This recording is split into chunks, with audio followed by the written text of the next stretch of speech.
Stop scrolling right now and listen up, because what we are about to break down for you today is the kind of deep dive Blue Jays content that the mainstream baseball world completely missed, and if you have been following this channel for any length of time, you already know that the moves happening quietly in the background of a spring training roster are often the ones that matter most by the time October rolls around. We have a sneaky international signing that flew completely under the radar. We have the Max Scherzer story that nobody is telling properly and which has implications for Trey Yesovich's entire 2026 development arc. We have Will Simonetti, an Atlantic League Gold Glove winner who just joined the organization and deserves every bit of attention we can give him. And we have the World Baseball Classic connection that ties all of it together in a way that should make every Blue Jays fan genuinely excited for what is coming.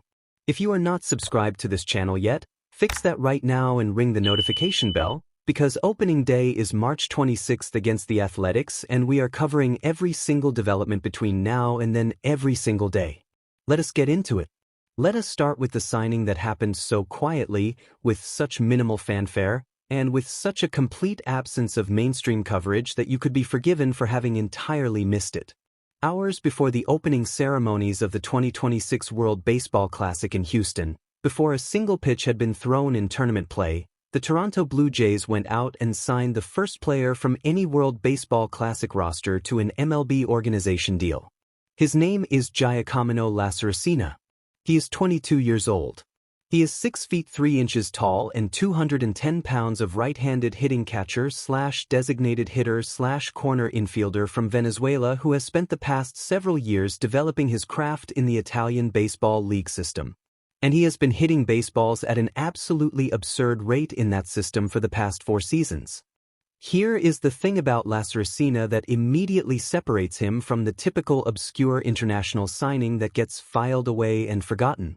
The numbers he has put up in competition are genuinely striking, even accounting for the gap in quality between the Italian Serie A1 league and the affiliated minor leagues of Major League Baseball. Across 91 games in Italy's top domestic league from 2022 through 2024, covering his age 18 through age 20 seasons, Lasserina slashed .374 with a 1.030 OPS, 374, and a 1030 OPS. Those are not numbers that a young hitter accumulates by accident, even in a league that is not competing with the Australian Baseball League or the Dominican Winter League for talent density. He posted 36 doubles, 8 triples, 6 home runs, and 73 RBIs across those 3 seasons while also stealing 16 bases, which tells you this is not a stationary bat-first player sitting behind the plate collecting walks. He has wheels. He has gap power. He has the contact skills to spray the ball to all fields while also generating extra base production. And he is 22 years old. What made the Blue Jays pull the trigger on this deal specifically right now, hours before the World Baseball Classic began, was what Lasserina did in preparation camp in Florida in the weeks leading up to the tournament. During exhibition games in Tampa against New York Yankees minor league prospects, Lasserina hit 2 home runs. Against actual affiliated professional pitching. In a controlled competitive environment where the hitters are far more advanced than anything he had faced in Italy. The Yankees pitchers watching from their dugout reportedly took notice. Multiple American organizations were tracking him before Toronto finalized the agreement. And Lasserina himself said after the signing, in a quote that carries both the emotion and the authenticity of someone who has been working toward this his entire life, that his feelings are immense because he has worked so hard to reach this result. The World Baseball Classic connection here adds another layer that makes this signing even more interesting as a development story. Lasserina is on Italy's roster for Pool B in Houston, meaning that Blue Jays scouts who were already going to be at that tournament monitoring players like Alejandro Kirk from Mexico and multiple other organizational prospects representing various nations will also get to watch their newest signing perform in an international competitive environment against the best amateur and developmental talent from across the globe. Italy's Pool B field includes Mexico, led by Kirk, Jarren Duran, Randy Arozarena, and Andres Munoz, the Dominican Republic, and Venezuela. That is a level of pitching and competition that will tell the organization infinitely more about Lasserina's professional ceiling than any Italian league box score could. If he hits in Houston against that caliber of pitching, the conversation about how quickly he could advance through the minor league system becomes very different very fast. The other corner of this story involves a player most casual fans are even less familiar with, Will Simonetti, who signed a minor league deal with the Blue Jays this week after spending the 2025 season with the York Revolution in the Atlantic League. The Atlantic League is an independent professional circuit that sits just outside the affiliated minor league structure, and it functions as a last-chance opportunity for players who either had their development derailed by circumstances or whose tools were never properly evaluated by organizations the first time around.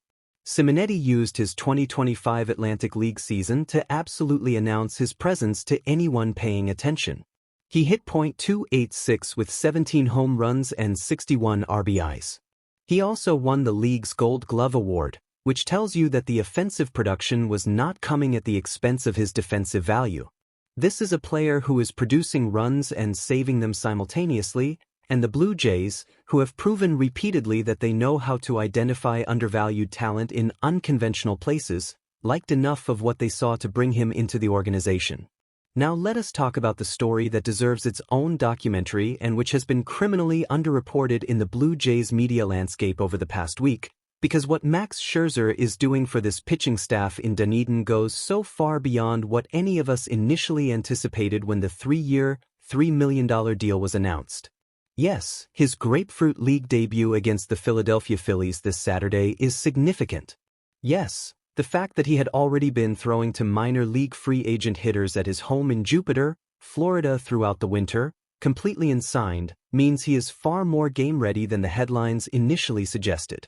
Yes, manager John Schneider confirmed that Scherzer could make his debut this Saturday after throwing again on Wednesday, which would mean a 41-year-old three-time Cy Young Award winner who missed significant time last season is ramping up to game speed in less than 2 weeks from the moment he signed. All of that is remarkable. But it is not the most important thing Scherzer is doing for this organization right now. The most important thing, and the story that every baseball person in Dunedin is talking about this week, is what is happening between Max Scherzer and Trey Yesavage in the pitching corridors of TD Ballpark. A report that emerged this week, and which we covered briefly yesterday before pulling the full article to give it the space it deserves, describes a moment that perfectly captures exactly why the Blue Jays brought this man back. Yesavage, who struck out 12 Los Angeles Dodgers hitters without issuing a single walk in Game 5 of the World Series at the age of 22, was sitting with Scherzer on the bench one afternoon and asked him a question about his curveball. Specifically, about whether he should start incorporating a curveball more prominently into his arsenal given the developmental stage of his career. Scherzer did not just answer the question. He launched into a detailed, highly technical, and deeply informed discussion about precisely how a pitcher with Yesavage's over-the-top arm angle and delivery mechanics should be gripping that pitch, specifically about index finger placement, which is a level of specificity that requires not just general pitching knowledge but an intimate understanding of that particular pitcher's arm action and physical profile. The reporter who captured this moment then asked a question that tells the entire story in a single sentence. He asked Yesavage how many of his other teammates had ever talked to him about that specific detail of curveball grip. Yesavage thought about it and answered, "None. Not one." In a pitching-rich organization that has cycled through some of the most technically advanced pitching development programs in Major League Baseball. Not one of his teammates had ever gone to that level of specificity with him about that particular pitch. Only Scherzer. In one conversation. Before the man had even thrown a single spring training pitch in anger. That is the value that cannot be quantified in a $3 million base salary. That is the value that does not show up in innings pitched or ERA or any of the traditional metrics we use to evaluate a veteran pitcher's contribution. It shows up in October when a 22-year-old who spent February and March picking the brain of the most obsessively prepared pitcher of his generation steps onto a World Series mound and throws a curveball with a grip he learned from Max Scherzer, at a moment when the entire season hangs in the balance, and completely freezes a hitter who has never seen that particular pitch from that particular arm angle with that particular movement profile before. That is the investment the Blue Jays made when they signed Scherzer back, and it is an investment in the long-term excellence of Trey Yesevich that will pay dividends for years after Scherzer has retired and moved on to whatever comes next. MLB Trade Rumors noted this week that anyone who watched a Blue Jays game during the 2025 season always saw Max Scherzer explaining things to other players, pitchers, or otherwise. He puts in marathon sessions in Schneider's office almost daily, breaking down every imaginable facet of the game, and that energy is infectious in the clubhouse in a way that no amount of organizational programming can manufacture. Schneider himself said that when Scherzer walks into a room operating at a 6 on the intensity scale, it immediately moves to an 8 or a 9. That is the 26th member of this pitching staff who nobody put on a baseball card but who shows up in every quality start, every championship moment, and every developmental breakthrough that this roster produces in 2026.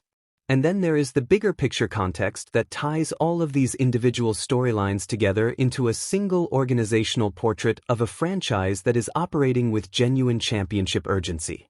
The Blue Jays enter 2026 with 5 players named in ESPN's top 100 players in baseball: Vladimir Guerrero Jr., Alejandro Kirk, Dylan Cease, George Springer, and Kevin Gausman. From a team that lost the World Series in Game 7 of extra innings 4 months ago and has spent every single day of the offseason working to make sure that outcome does not repeat itself. They signed Cease for $210 million. They signed Kazuma Okamoto to replace Bo Bichette's bat. They brought in Jesus Sanchez from Houston. They re-signed Scherzer. They are adding Lasserina from the World Baseball Classic. They signed Simonetti from the Atlantic League. They are building this thing from every direction simultaneously, and they are not blinking. John Schneider said it plainly after being asked about the team's approach heading into 2026. They are not defending anything. They are not defending the AL East, not defending the American League Championship, not defending anything. They are attacking 2026 exactly the way they attacked 2025. They are trying to win the division. They are trying to win the World Series. Period. That is the standard Ross Atkins and Schneider have set for this roster, and every move they have made from the Cease signing in November all the way down to Lasserina this week is being made in service of that single objective. Opening day is March 26th. The World Baseball Classic is already underway in Houston with Blue Jays players scattered across multiple rosters. Scherzer is throwing bullpens in Dunedin and picking apart Trey Yesevich's curveball grip in the dugout corridors. Lasserina is about to face Mexico, the Dominican Republic, and Venezuela with a Blue Jays minor league deal in his pocket and everything to prove.